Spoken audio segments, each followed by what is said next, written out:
Hello dear friends, my name is doctor Ayesha. आज मैं यहाँ पर आप लोगों को एक ऐसी वीडियो दिखाऊंगी जिसमें एक ऐसा बच्चा दिखाया गया है जो मरमेड सिंड्रोम के साथ है।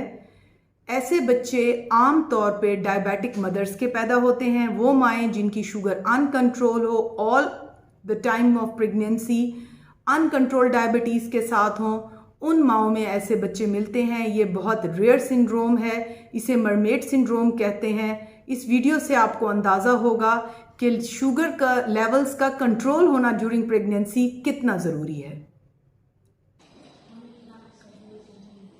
पूरा ऐसे सीधा मिलता है।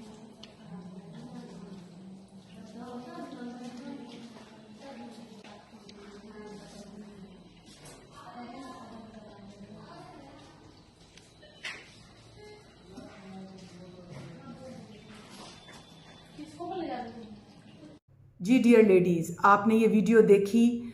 अब आप लोगों को ये पता होना चाहिए कि शुगर लेवल्स कितने होने चाहिए।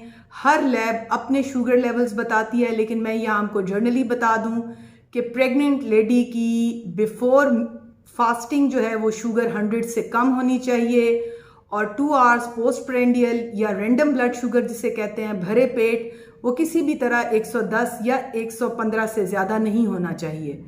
तो डियर लेडीज़, अपने पीरियोडिक स्कैन्स रखें, अपनी प्रॉपर HB लेवल्स जो हैं और शुगर लेवल्स को कंट्रोल रखें। HbA1c जो है वो एक टेस्ट है जिसमें शुगर का पता चलता है, और अपने प्रॉपर चेकअप रखें ताकि इस किस्म के बच्चे जो हैं पैदा ना हों।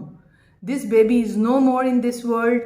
लेकिन ये आपको पता होना चाहिए कि कोई भी किस्म की एबनॉर्मेलिटी डायबिटिक मदर्स में हो सकती है। Thanks for watching my videos. Stay blessed and safe. Jazakallah.